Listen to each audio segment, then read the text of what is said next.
The dust kicked up around Teresa Summers's worn boots as she stumbled into the ranch yard, hunger gnawing at her insides like a living thing, and she knew she had maybe one more day before her body gave out completely.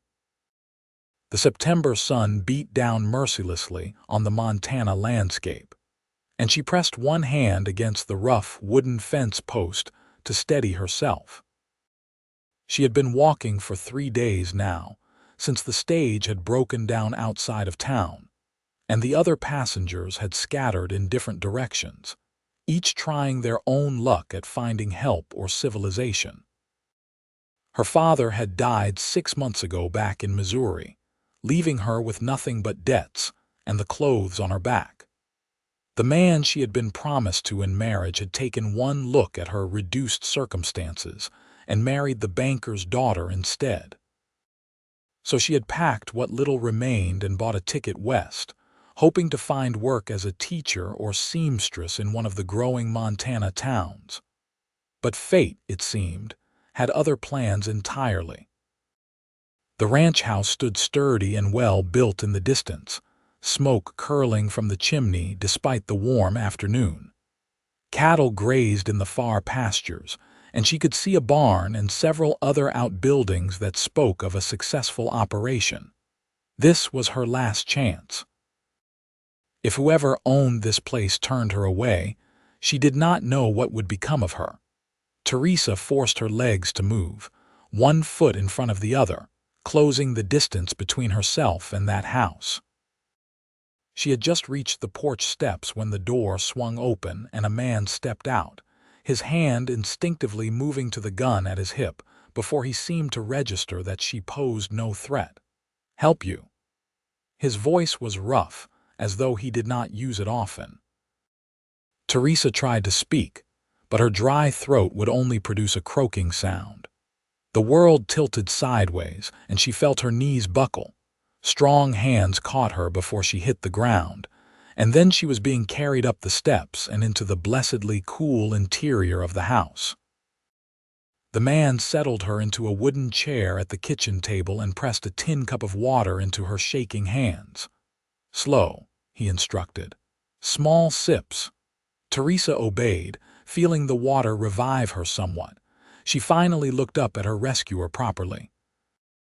He was tall and broad-shouldered, maybe 27 or 28 years old, with dark hair that needed a trim and eyes the color of storm clouds. His face was weathered from sun and wind, and a few days' worth of stubble shadowed his jaw. He wore work clothes that had seen better days but were clean, and his hands bore the calluses of hard labor. "Thank you," she managed, her voice still raspy. "I apologize for the intrusion." "You look half-starved," he observed, his tone matter of fact rather than pitiful.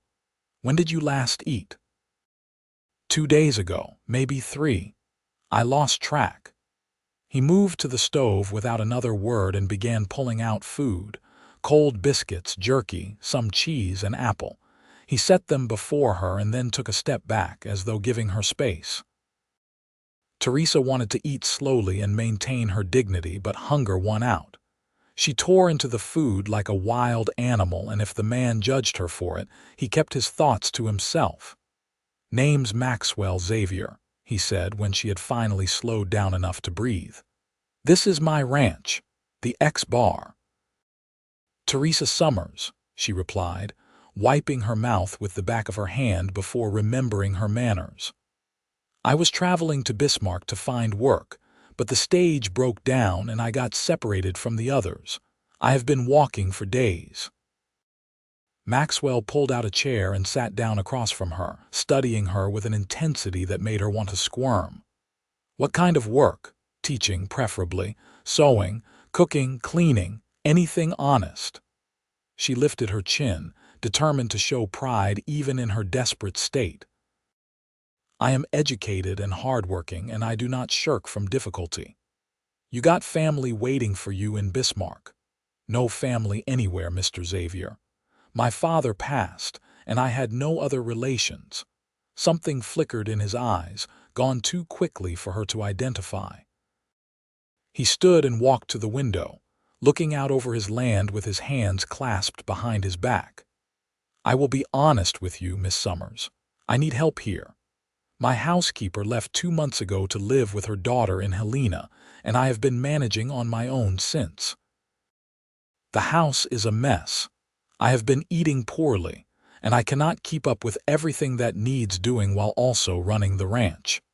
I can offer you room and board in exchange for housekeeping, cooking, and whatever other work needs doing around here. It would not be easy and the work would be constant, but you would have a roof over your head and 3 meals a day." Relief flooded through Teresa so powerfully that tears pricked at her eyes. "I accept. Thank you, Mr. Xavier. You will not regret this." He turned back to face her, and she thought she saw the ghost of a smile touch his lips. "Call me Maxwell, and there are conditions. I run cattle here, which means I have ranch hands coming and going during the busy seasons. Right now it is just me, but come spring, I will hire on help for the roundup and branding. I expect proper behavior and I will not tolerate any trouble. You keep to yourself, do your work, and we will get along fine. Understood? There is a spare room upstairs. Small, but it has a bed and a window. You can settle in there. I will show you around the place tomorrow when you have rested." He paused, then added, "And Miss Summers, you are safe here. I want to make that clear. You have nothing to fear from me." The sincerity in his voice made something in her chest tighten. She nodded, not trusting herself to speak. Maxwell showed her to the small room upstairs. It was indeed modest, containing only a narrow bed, a washstand, and a trunk for storage, but to Teresa, it looked like a palace. The window overlooked the front yard and the rolling hills beyond, painted golden by the late afternoon sun. "I will let you rest," Maxwell said from the doorway. "There is water in the pitcher. Supper will be in a couple of hours if you are hungry again." After he left, Teresa sank onto the bed and finally allowed herself to cry. They were tears of relief, of gratitude, of exhaustion, and of grief for everything she had lost. But underneath it all was a tiny seed of hope. She had found shelter. She had found work. She had found, perhaps, a chance to start again. That night, she came downstairs to find Maxwell had made a simple meal of fried potatoes and bacon. They ate in relative silence, the awkwardness of 2 strangers trying to navigate this new arrangement settling over the table like dust. "Tell me about the house," Teresa ventured finally. "What needs doing most urgently?" Maxwell looked almost relieved to have a practical topic to discuss. "Everything, really. I have been letting things pile up. Laundry, mending, the floors need scrubbing. I have been cooking the same few meals because I do not know how to make much else. The garden out back has gone to weeds. My mother used to keep chickens, but they all wandered off or got taken by foxes after she died. Your mother lived here. My parents built this place 20 years ago.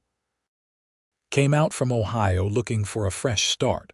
Pa died when I was 19, thrown from a horse. Ma lasted another 5 years before her heart gave out. It has been just me for the past 3 years. I am sorry for your losses," Teresa said softly. Maxwell shrugged, but she could see the pain he tried to hide. "Life out here is hard. People do not always last as long as you hope they will." Over the following days, Teresa threw herself into her work with a determination that seemed to surprise Maxwell. She scrubbed floors until her knees ached and her hands were raw. She tackled the mountain of laundry, heating water and scrubbing clothes against the washboard until her shoulders burned. She mended every torn shirt and sock she could find. She weeded the garden and began planning what could still be planted before the frost came. Maxwell, for his part, kept his distance while still being unfailingly polite. He worked from dawn until well after dark, tending to his cattle and horses, fixing fences, and handling the 1,000 tasks that came with running a ranch alone. Teresa would watch him sometimes through the kitchen window as he worked in the corral with a young horse, his movements patient and sure, his voice low and calming. She cooked better meals than he had eaten in months, and she noticed how he always finished everything on his plate and sometimes went back for seconds.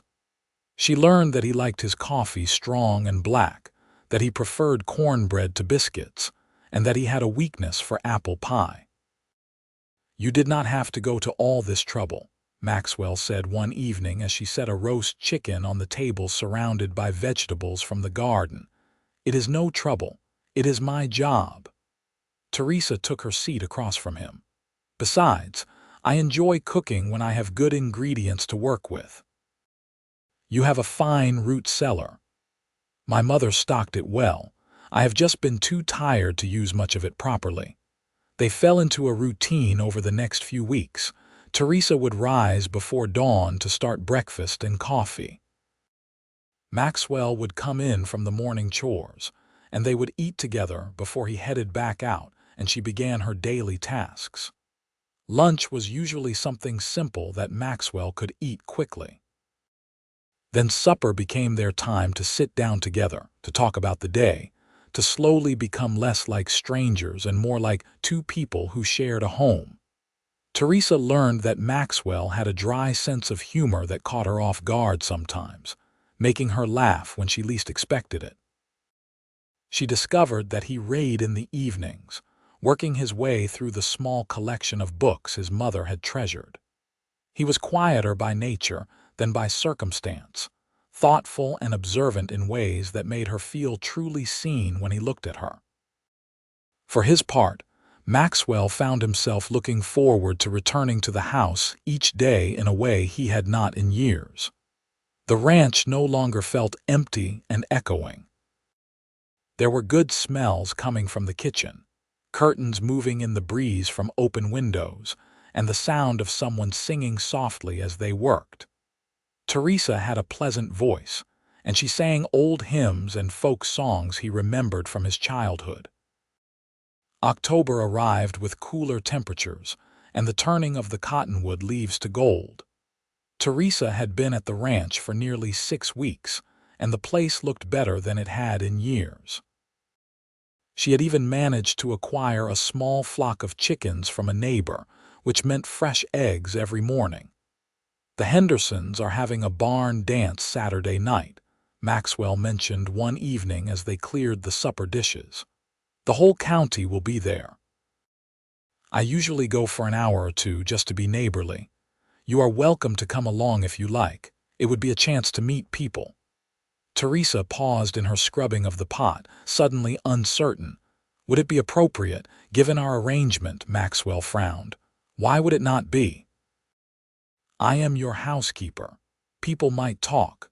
People always talk, especially out here where there is not much else to do, but there is nothing improper happening under this roof, and anyone who suggests otherwise will answer to me."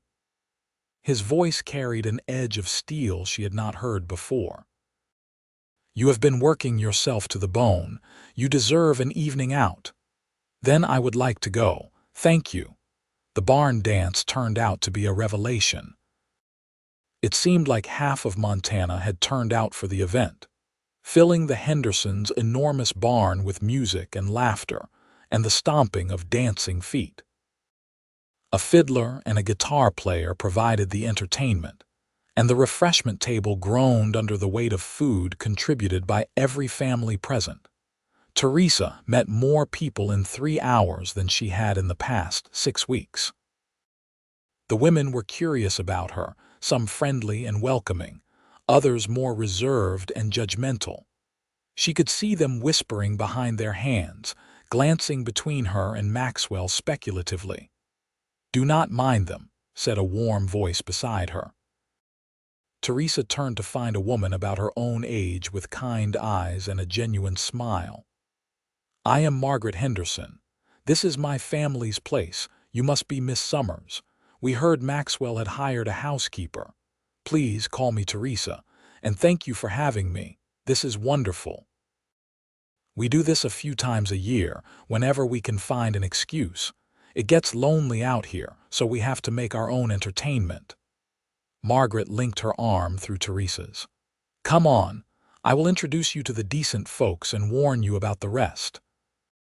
True to her word, Margaret guided Teresa through the social landscape of their rural community. There was old Mrs. Patterson, who knew every bit of gossip within 50 miles. Young Tommy Wright, barely 16 and already running his family's ranch after his father broke his leg. The Chen family, who ran a successful horse breeding operation despite facing terrible prejudice from some of the other ranchers. The Reverend Matthews and his wife, both transplants from Boston who had come west for his health. Maxwell appeared at her elbow as the fiddler struck up a waltz. "Dance with me." Teresa felt her heart skip. "I am not sure I remember how. Neither am I. We will figure it out together."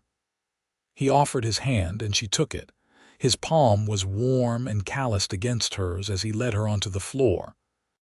He placed his other hand carefully on her waist, maintaining a proper distance, and they began to move. They were both clumsy at first, but gradually they found the rhythm, their steps synchronizing.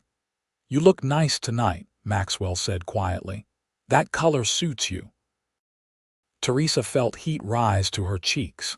She had only 2 decent dresses, and this one, a deep blue cotton, was the better of the 2.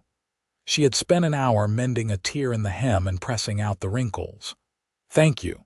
You clean up well yourself." It was true. Maxwell had shaved and wore a clean shirt and vest that brought out the gray of his eyes. His hair was still too long, but he had at least combed it back neatly. As they turned, Teresa caught sight of a blonde woman watching them with narrowed eyes. "Who is that?" Maxwell followed her gaze and his expression tightened. "Caroline Porter. Her father owns the ranch east of mine. She looks unhappy. She has expectations that I do not share." He did not elaborate, and Teresa did not press, though she felt an uncomfortable twist in her stomach that she refused to examine too closely. They danced twice more that evening, and each time felt easier, more natural. Maxwell's hand on her waist seemed to linger a moment longer. Their conversation flowed more freely, and when it was time to leave, Teresa found herself reluctant to see the evening end.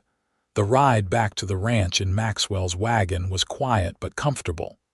The moon hung full and bright overhead, silvering the landscape. "Thank you for taking me tonight," Teresa said. "I had a lovely time. I am glad. You needed a break."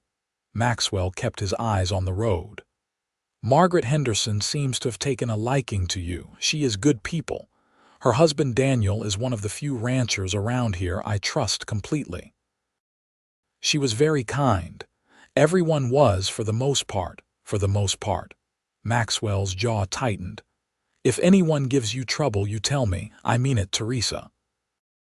The use of her first name, which had become natural between them in private, but which he had carefully avoided in public, made her look at him.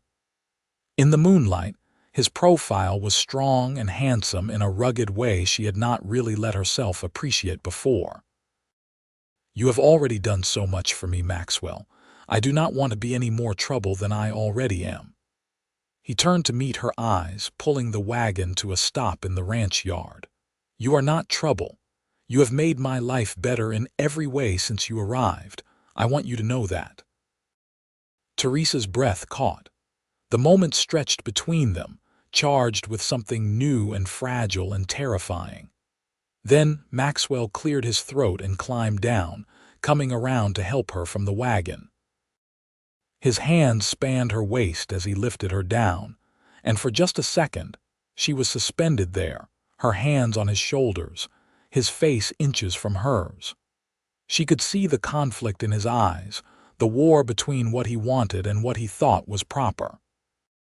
Then her feet touched the ground and he stepped back, and the moment was gone. "Good night, Teresa." "Good night, Maxwell." But as she lay in her narrow bed that night, staring at the ceiling, Teresa knew that something fundamental had shifted between them. She was no longer just grateful to him for saving her life and giving her work. She was falling in love with the lonely cowboy who had offered her shelter when she had nowhere else to turn. The question was what, if anything, she should do about it. The first snow came in early November, dusting the mountains white and putting a crispness in the air that made Teresa's cheeks flush pink whenever she stepped outside. She had settled into life on the ranch so completely that it was hard to remember her life before. The work was constant but satisfying, and she took pride in keeping the house running smoothly. Maxwell had begun sitting in the kitchen while she cooked in the evenings, ostensibly to read or mend tack, but really, she suspected, just to be near her. They talked more easily now, sharing stories of their pasts, their hopes, their disappointments. "I always thought I would have a family by now," Maxwell admitted one evening as she kneaded bread dough. "A wife, children. But it is hard to meet anyone out here, and the women in town always seem to want someone different than who I am." "What do you mean?" "More refined, I suppose. Better educated. Wealthier. I am just a rancher with rough hands and simple ways." He stared down at those hands, which Teresa thought were beautiful in their capable strength. "Caroline Porter's father has been trying to push us together for years. He wants to merge our properties. But Caroline looks at me like I am a project to be improved rather than a person to be cared for." "That says more about her than it does about you," Teresa said firmly. "You are a good man, Maxwell. Any woman would be lucky to have you." His eyes met hers, intense and searching. Any woman, the bread dough forgotten, Teresa found herself caught in that gaze, unable to look away. Her heart pounded so hard she was sure he must be able to hear it. The moment shattered when a knock came at the door, followed immediately by its swinging open. A man in his 50s stepped inside, brushing snow from his coat. "Maxwell, I hope I am not interrupting." The man's eyes moved to Teresa with undisguised curiosity. "You must be the housekeeper. I am Gerald Porter from the adjacent ranch.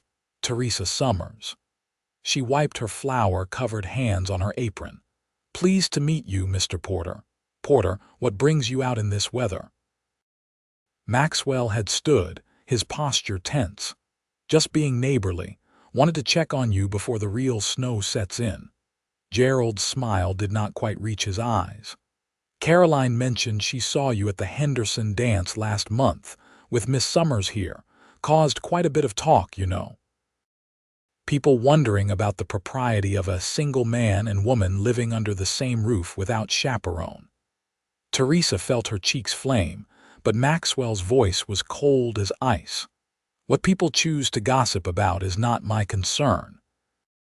Miss Summers is my employee, nothing more, and there is nothing improper occurring in my home. Anyone who says otherwise is a liar." "Now, Maxwell, no need to get defensive. I am just saying if you are looking for a wife, well, Caroline is still unattached. It would solve the problem nicely, and our families have known each other for years. I am not looking for a business arrangement, Porter. If I marry, it will be for better reasons than merging land." Maxwell moved to the door and opened it pointedly. "Thank you for your concern, but as you can see, we are doing just fine." Gerald's expression hardened. "Suit yourself. But people are talking, Maxwell. Might be wise to do something about it before your reputation suffers." His eyes slid to Teresa. Or hers. After he left, Maxwell stood staring at the closed door, his jaw clenched so tight Teresa could see the muscle jumping. "I am sorry," she said quietly. "I never meant to cause trouble for you. This is not your fault. Porter is worried that if I marry someone other than his daughter, he will lose his chance at expanding his holdings." Maxwell turned to her, running a hand through his hair in frustration. "But he is right about one thing. People are talking, and that could make things difficult for you. If you want to leave, find a position in town where there is no question of impropriety, I would understand." "You want me to leave?" No. The word came out rough and immediate. God help me, no, I do not want you to leave. Teresa took a step toward him, then another. Then I will not. Let people talk. I know the truth of things, and so do you. That is all that matters. Is it? Maxwell's eyes searched hers. What is the truth, Teresa? Because I am finding it harder and harder to remember that you are just my housekeeper when all I want is to. He stopped himself, shaking his head. I should not have said that. When all you want is to what? Teresa's voice came out barely above a whisper.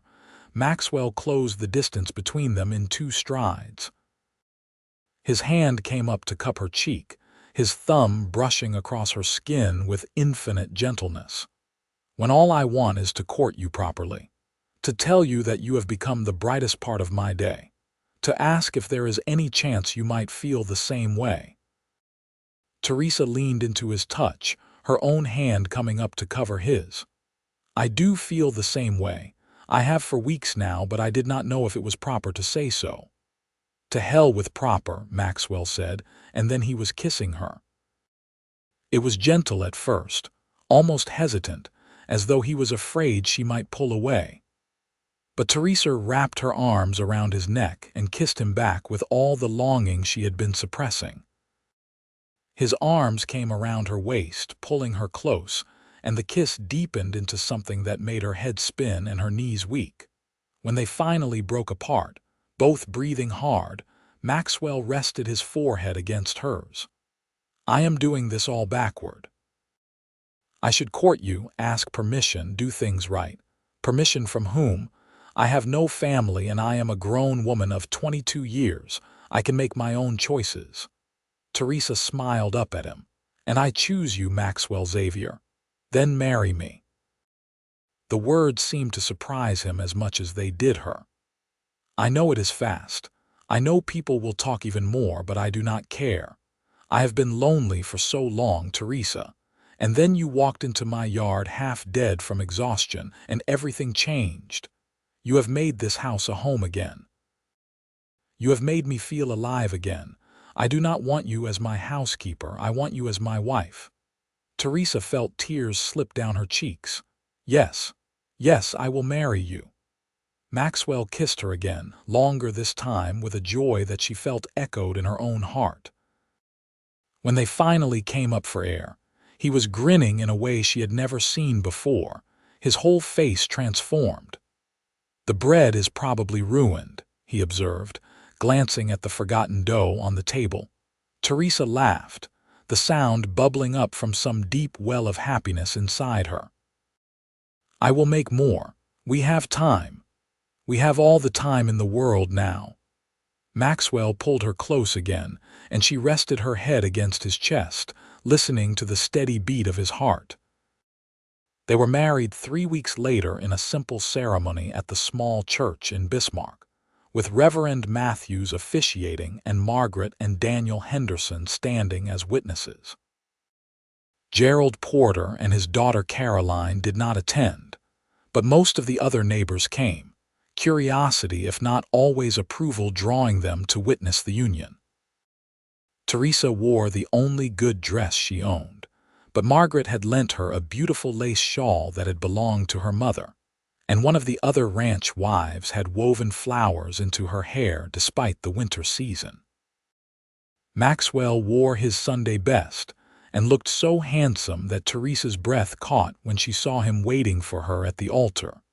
The ceremony itself passed in a blur. She heard herself make her vows, heard Maxwell's deep voice promising to love and cherish her, felt him slide a simple gold band onto her finger. When the Reverend pronounced them husband and wife and told Maxwell he could kiss his bride, the kiss was chaste and brief, conscious of their audience, but his eyes promised more for later. The community held a small reception at the church hall, with food and drink and even some music. People congratulated them with varying degrees of enthusiasm. Some of the women pulled Teresa aside to offer advice or welcome her properly into their community. Others remained cool and distant, making their disapproval known through tight smiles and brief words. "Do not let them bother you," Margaret said, squeezing Teresa's hand. "Half of them are jealous because they have been trying to catch Maxwell's eye for years. The other half will come around once they see how happy you two are together. I hope you are right." "I am always right. Ask Daniel." Margaret winked at her husband, who rolled his eyes good-naturedly. As the sun began to set, Maxwell collected Teresa and helped her into the wagon for the ride home. Home. The word felt different now, weighted with new meaning. This was not just the place where she worked and slept. This was her home, shared with the man who was now her husband. The ranch looked beautiful in the fading light, the buildings casting long shadows across the snow. Maxwell helped her down from the wagon and then, without warning, swept her up into his arms. "What are you doing?" Teresa laughed, holding onto his shoulders. "Carrying my bride over the threshold. It is tradition." He carried her up the steps and into the house, kicking the door shut behind them before finally setting her down. They stood in the kitchen, suddenly awkward now that they were alone and married, and the reality of what came next loomed before them. Maxwell cleared his throat. "I know this all happened fast. If you need time, if you want to keep your room upstairs for now, I understand." Teresa reached up and touched his face, feeling the slight rasp of stubble under her fingers. "We are married now, Maxwell. I want to be your wife in every way." Relief and desire warred in his expression. He took her hand and led her upstairs, but this time they turned toward his room, the master bedroom she had cleaned but never entered otherwise. It was simply furnished with a large bed, a wardrobe, a chest of drawers, and little else. But it was warm from the fire he had laid earlier, and the lamp on the bedside table cast a soft glow over everything. Maxwell turned to face her, and she could see the nervousness in his eyes. "I have to confess something. I have not done this before. I know the basics, obviously, but I have never actually." He trailed off, looking embarrassed. Teresa felt her own nervousness ease slightly at this admission. "Neither have I. We will figure it out together just like we have everything else." He smiled at that and pulled her close, kissing her with the passion he had been holding back all day. His hands moved to the buttons of her dress, clumsy at first, then more confident as she helped him. Her own fingers worked at his shirt buttons, and soon they were shedding layers, learning the geography of each other's bodies by lamplight. It was awkward at times, sweet at others, occasionally making them both laugh at their mutual inexperience. But it was also beautiful and intimate and right. Maxwell was gentle and patient, always checking to make sure she was comfortable, that he was not hurting her. And when they finally came together as husband and wife, Teresa felt a completion she had not known she was missing. Afterward they lay tangled together under the quilts, Maxwell's fingers tracing lazy patterns on her bare shoulder. "Are you all right?" he asked softly. "More than all right. That was perfect." Teresa tilted her head to kiss his jaw. "You are perfect." "I am far from perfect, but I will spend the rest of my life trying to make you happy." "You already have." The winter months that followed were the happiest of Teresa's life. She and Maxwell settled into married life with surprising ease, as though they had been together for years rather than months. They worked side by side during the day and fell into each other's arms at night, learning each other's bodies and hearts with equal dedication. Christmas came, and Teresa decorated the house with pine boughs and made special meals. Maxwell surprised her with a beautifully carved wooden box for her sewing supplies and a length of deep green fabric for a new dress. She gave him a warm scarf she had knitted and a new pair of work gloves. They invited Margaret and Daniel Henderson for Christmas dinner, and the four of them became fast friends. Margaret was delighted to have another woman near her own age to talk to, and Daniel and Maxwell enjoyed swapping ranching stories and advice.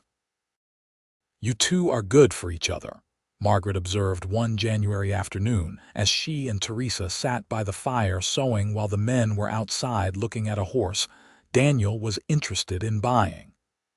"I have never seen Maxwell this happy. He was always so serious and closed off before." "He has given me a life when I had nothing," Teresa said. "I still have trouble believing my luck sometimes, that I stumbled onto his ranch of all places. That was not luck, that was fate." Margaret tied off a thread and snipped it neatly. "Some things are just meant to be." As winter turned to spring, Maxwell began preparing for the busiest time of year on the ranch. The cattle that had been scattered across his land during the winter needed to be rounded up, checked for illness or injury, and driven to better pasture. The calves born during the winter had to be branded. It was too much work for one man, which meant hiring on temporary help. 3 cowboys arrived in late March, recommended by Daniel Henderson as honest and hardworking. There was Sam, a grizzled veteran of at least 40 who had been working ranches since before Teresa was born. Luke and Benjamin were younger, maybe mid-20s, and from what Teresa could tell, they were cousins from somewhere back east looking for adventure. Maxwell made the rules clear from the start. The men would bunk in the small cabin behind the barn, take their meals in the house, and treat Teresa with nothing but respect. Any man who stepped out of line would find himself without a job and possibly worse.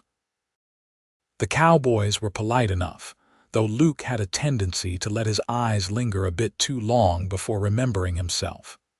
Teresa made sure to never be alone with any of them and kept her interactions brief and professional.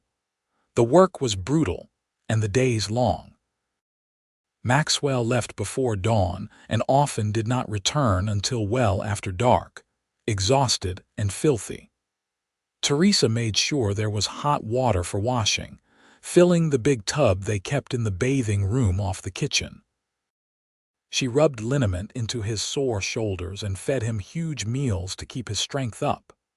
"I am sorry I am not better company these days," Maxwell said one night as he soaked in the tub while Teresa washed his hair for him.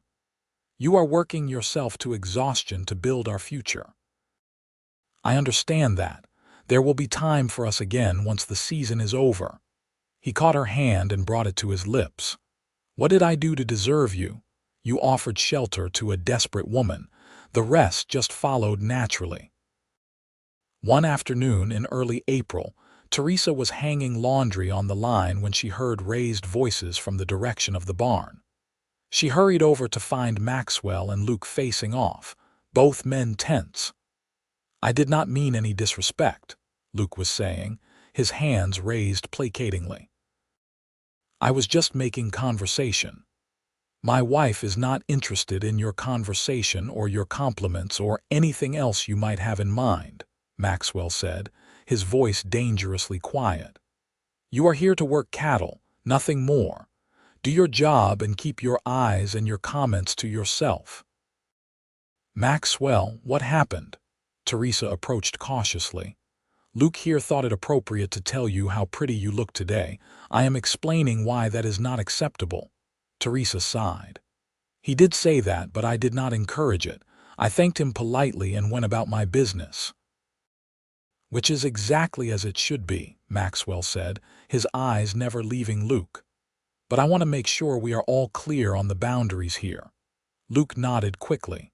"Crystal clear, boss. It will not happen again. I apologize, Mrs. Xavier."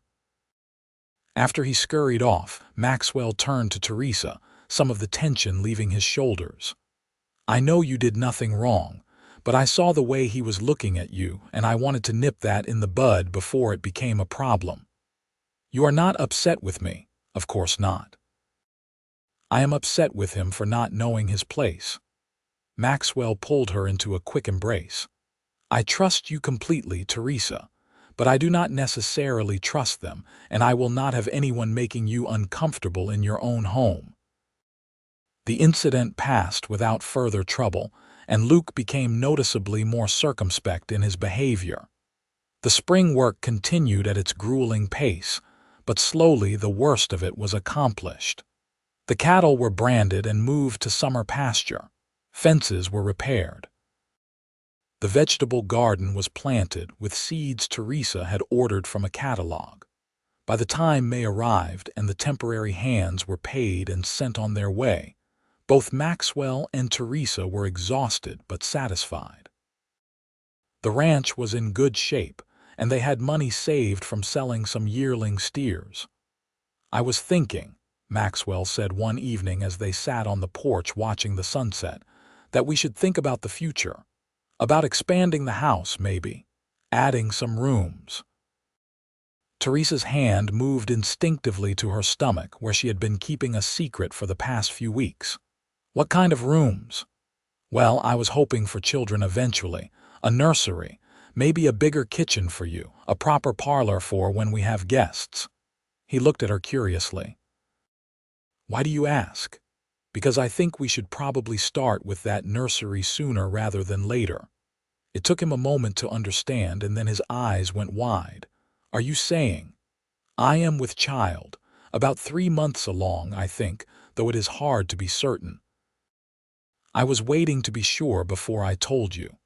Maxwell let out a whoop of joy and swept her up, spinning her around before carefully setting her down as though she were made of glass.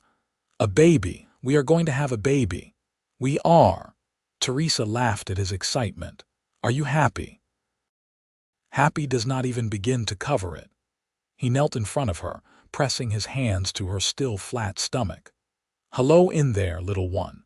I am your father, and I already love you more than I knew was possible." Tears spilled down Teresa's cheeks as she carded her fingers through his hair. This man, this lonely cowboy who had offered her shelter when she was at her lowest, had given her everything.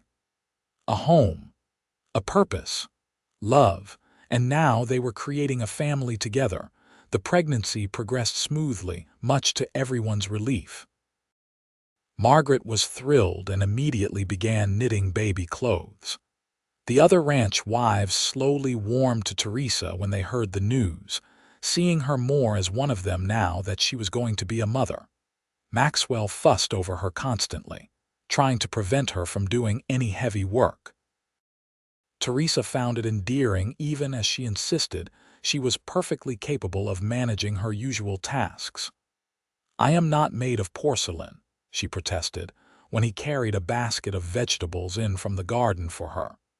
"Women have been having babies while doing farm work since the beginning of time." "Not my wife. My wife is going to rest and stay healthy so both of you come through this safe and sound." He set the basket on the table and kissed her forehead. "Humor me, please. I could not bear it if something happened to you." Teresa softened at the genuine fear in his eyes. His mother had died relatively young, and he had seen plenty of women in the territory not survive childbirth. "Nothing is going to happen to me. I am strong and healthy, and when the time comes, Margaret has promised to be here with us. She has helped with enough births that she knows what to do." As autumn painted the landscape in shades of gold and red, Teresa grew rounder and slower. Maxwell hired a woman from town to come help with the heavy housework, which Teresa appreciated even as she chafed at being less useful. The baby was due in early December, and as the date approached, Maxwell became increasingly nervous. He would wake in the night sometimes to check that Teresa was still breathing, his hand resting protectively on her swollen belly. "Have you thought about names?" Teresa asked one evening as they lay in bed, the baby rolling and kicking inside her. "I thought if it is a boy, maybe Michael, after my father, but I want you to choose too. This is our child, not just mine." "Michael is a good name. And if it is a girl, what about Martha, after your mother?" Maxwell's eyes grew suspiciously bright. "She would have loved that. She would have loved you." "I wish I could have met her." "Me too. She would have adored you, and she would have been over the moon about being a grandmother." The baby decided to make an appearance on a snowy night in the first week of December. Teresa woke Maxwell with a hand on his shoulder and a calm voice that belied the pain she was in. "It is time." Maxwell bolted out of bed, suddenly wide awake and on the edge of panic. "Right now? Are you sure? Should I go get Margaret?" "Yes, now. Yes, I am sure. And yes, please get Margaret." Teresa breathed through a contraction. "But quickly." Maxwell threw on his clothes and ran out into the night, riding as fast as he dared on the snowy roads to the Henderson ranch. He pounded on their door until Daniel answered, bleary-eyed and confused. "The baby," Maxwell gasped. "Teresa needs Margaret. Now." To their credit, both Hendersons moved quickly. Margaret grabbed the bag she had prepared for this eventuality while Daniel saddled horses. They rode back through the dark and cold, Margaret keeping up a steady stream of calm reassurance that did nothing to ease Maxwell's terror. By the time they arrived, Teresa's contractions were coming closer together. Margaret took charge immediately, sending Daniel and Maxwell to boil water and gather clean linens. "Is she going to be all right?" Maxwell asked, his face pale. "Women have been doing this since Eve," Margaret said, echoing Teresa's earlier words. "Your wife is strong, she will be fine. But you need to stay calm for her sake." The night stretched on endlessly. Maxwell paced the kitchen, unable to sit still, flinching every time he heard Teresa cry out. Daniel sat at the table, nursing coffee and trying to keep his friend from wearing a hole in the floor. "Caroline Porter got married last month," Daniel mentioned, clearly trying to distract Maxwell. "To a banker from Helena. They are moving to the city. Good for her." Maxwell barely registered the information. Her father is furious. Apparently, he is having money troubles and was counting on her marrying someone who could help prop up the ranch. Without that, there is talk he might have to sell. This caught Maxwell's attention despite his worry. "Sell? The Porter place has been there as long as ours. Times are hard for a lot of folks. You have done well because you are careful and you work hard, but not everyone has that same combination of sense and dedication." Daniel took another sip of coffee. "Word is you might have the chance to expand if you were interested in buying some of his land." Before Maxwell could respond, Margaret appeared in the doorway, smiling.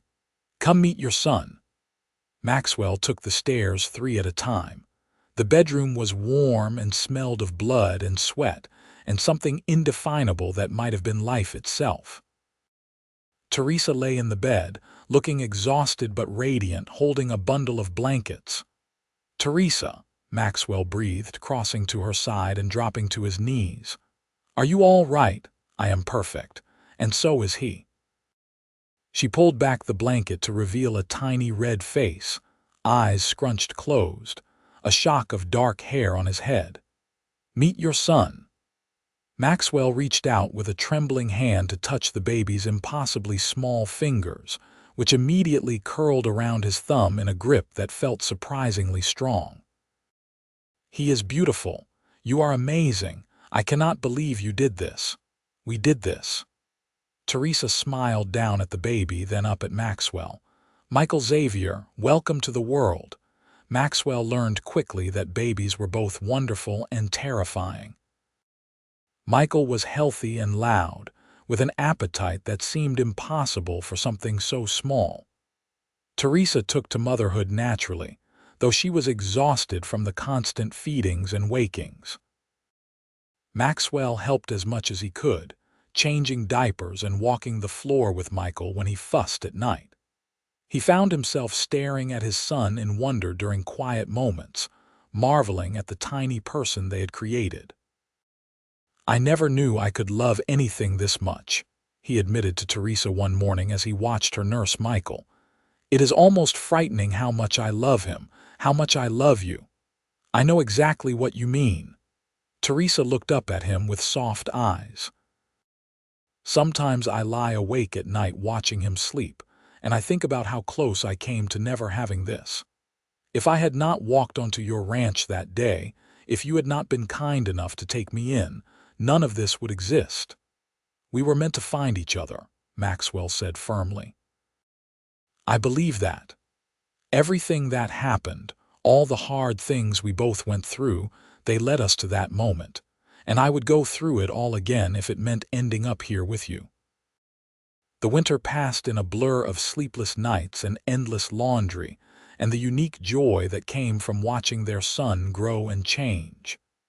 By spring, Michael was smiling and starting to babble, and Maxwell was utterly besotted.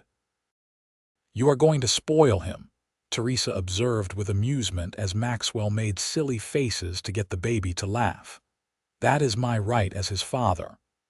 Maxwell scooped Michael up and tossed him gently in the air, earning delighted giggles. Besides, we are going to have more children. I can spoil different ones in rotation. Oh, we are having more children, are we? Do I get a say in this? Of course. How many do you want? Teresa pretended to consider, though they had already discussed this. At least 3 or 4. I always wished for siblings when I was growing up alone. 4 it is, then, though we should probably wait until this one is a bit older before we start on the next. But fate had other plans. Teresa discovered she was expecting again when Michael was barely 9 months old. This time she felt more confident, less worried about the pregnancy and birth, though Maxwell was just as anxious as before. 2 children so close together, he fretted. Will you be able to manage? Women have been managing since the beginning of time, Teresa reminded him, using Margaret's favorite phrase. And I will have you to help me. We will be fine. The ranch continued to prosper. Maxwell did end up buying a significant portion of the Porter land when Gerald was forced to sell, nearly doubling the size of their operation. It meant hiring permanent help rather than just seasonal workers, but the ex-bar could support it now. They hired a quiet young man named Joseph to help with the daily work, along with his wife Rachel, who became a godsend to Teresa as her second pregnancy progressed. Rachel was wonderful with Michael and helped with the housework, though Teresa made sure she was paid fairly for her labor rather than expected to work just for room and board. Their second child arrived in late autumn, a daughter they named Martha Sarah, honoring both Maxwell's mother and Teresa's maiden name. She had her mother's dark eyes and her father's stubborn chin, and from the start she made it clear she would not be content to simply follow her brother's lead. We are in trouble with this one, Maxwell said fondly as he watched 6-month-old Martha determinedly try to crawl, her frustration evident when her body would not quite cooperate yet. She's going to keep us on our toes. Good. I like a girl with spirit. Teresa bounced Michael on her knee while keeping an eye on his sister. She will need it, growing up out here. Life settled into a busy but happy rhythm. The children grew, the ranch prospered, and Maxwell and Teresa's love deepened with each passing year. They added rooms to the house as they had planned, creating more space for their growing family. 2 years after Martha was born, another son arrived, whom they named Thomas. And 3 years after that, their 4th and final child came into the world, a daughter they called Alina after Teresa's mother. The house that had once been quiet and lonely now rang with laughter and crying and the constant noise of children. Toys were scattered across floors. Little boots lined up by the door. The dinner table, once set for just 2, now required extra benches to accommodate everyone. You ever miss the quiet? Teresa asked Maxwell one evening after they had finally gotten all 4 children to bed. They sat on the porch in the gathering dusk, savoring the brief peace. Never, not even for a moment. Maxwell pulled her close, and she rested her head on his shoulder. This is everything I ever wanted and more than I ever thought I would have. A home full of love and life. Children to carry on after us. And you, my amazing wife who made it all possible." "We made it possible together," Teresa corrected. "You gave me a chance when no one else would. You offered me your name when I had nothing to offer in return but my willingness to work. You offered me so much more than that. You offered me yourself, your heart, your future. That was worth more than all the gold in Montana." Maxwell turned to kiss her, and even after years of marriage and 4 children, Teresa felt the same flutter in her chest that she had felt during their first kiss. The years continued to pass, marked by the milestones of their children's lives. Michael grew tall and strong, serious like his father, but with a gentle soul that made him beloved by everyone he met. Martha was indeed as spirited as predicted, fearless and independent, and determined to prove she could do anything her brother could do. Thomas was the peacemaker, always trying to smooth over conflicts and keep everyone happy. And Alina was the baby, sweet and affectionate and utterly adored by her older siblings. The children learned to ride almost as soon as they could walk. They helped with chores as they got older, learning the rhythms and demands of ranch life. Maxwell was patient but firm as a father, teaching them the value of hard work and the importance of treating others with respect. Teresa taught them their letters and numbers, reading to them from the growing collection of books in the house. She made sure they knew stories of their grandparents, keeping those memories alive even though the children had never met them. Margaret and Daniel Henderson became like family, their own children growing up alongside the Xavier children. Summer meant picnics and swimming in the creek. Winter meant sledding and snowball fights. And all year round meant the kind of simple joys that came from a life lived close to the land and surrounded by people who cared. When Michael turned 18, tall and capable and looking so much like a young Maxwell that it made Teresa's heart ache, he announced his intention to stay on the ranch and help his father full-time. "Are you sure?" Maxwell asked, though Teresa could see the pride and pleasure in his eyes. "You could go to university, learn about the wider world." "I do not want the wider world. I want this ranch, this land, this life." Michael looked around at the place where he had grown up. "Someday this will be mine to care for, and I want to learn everything you can teach me about how to do it right." Martha, true to form, announced at 16 that she intended to breed horses and would accept no arguments on the matter. She had a gift with the animals that even Maxwell had to acknowledge, and within a few years, she had built up a small but respected operation selling trained horses throughout the territory. Thomas went to study law, wanting to help protect ranchers' rights and interests as Montana grew and changed. And Alina, sweet Alina, became a teacher like her mother had once hoped to be, opening a small school on the ranch where children from neighboring homesteads could come to learn. Maxwell and Teresa watched their children build their own lives with pride and love. They saw Michael marry a neighboring rancher's daughter, a capable young woman named Sarah who fit right into the family. Martha remained fiercely independent for many years before finally falling for a horse trader who was the only man who could keep up with her. Thomas married a girl he met at university and brought her home to the ranch, where she proved to have unexpected skill at keeping the ranch's books and finances in order. And Alina married a young man studying to be a doctor, their combined passions for helping people making them perfect partners. Grandchildren followed, filling the house with new life and laughter. Maxwell built a larger table to accommodate everyone who gathered for Sunday dinners. Teresa spent her days surrounded by children and grandchildren, teaching the little ones to bake, telling them stories, passing on the recipes and skills she had learned. One evening, as they sat on the porch watching the sunset paint the sky in shades of orange and pink, Surrounded by the sounds of their grandchildren playing in the yard, Teresa took Maxwell's hand. "You remember the day we met?" she asked. "When I stumbled into your yard more dead than alive." "Of course, how could I forget? That was the day my life truly began." "I was so scared," Teresa admitted. "I had nowhere to go, no prospects, no hope.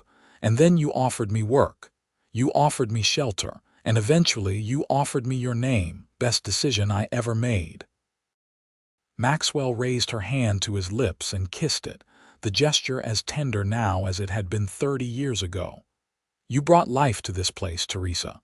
You brought light and love and everything good. We brought it together. Neither of us could have built this life alone." Teresa looked at him, this man who had saved her and loved her and built a family with her. His hair was gray now, his face more lined, but his eyes still looked at her with the same wonder and devotion they always had. "Thank you for seeing me that day. For seeing not just a desperate woman needing help, but a person worth saving. Thank you for staying, for choosing me, for making this ranch a home." As the sun dipped below the horizon and the first stars began to appear, their grandchildren ran up to the porch, begging for one more story before bedtime. Maxwell lifted the youngest onto his lap while Teresa gathered the others around, and she began to tell them the story they never tired of hearing. The story of how their grandmother had walked onto this ranch with nothing but hope, how their grandfather had offered her shelter and work, and how love had grown from that simple act of kindness. How two lonely souls had found each other against all odds and built something beautiful together. It was a story of faith and trust, of hard work and dedication, of love that deepened with time rather than fading.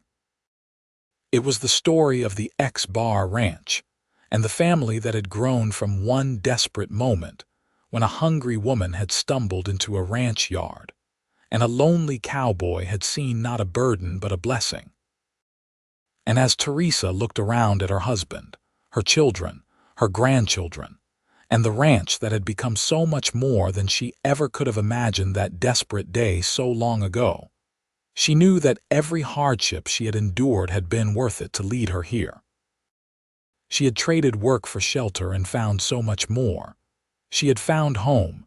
She had found purpose. She had found love, and in the end that was the greatest treasure of all.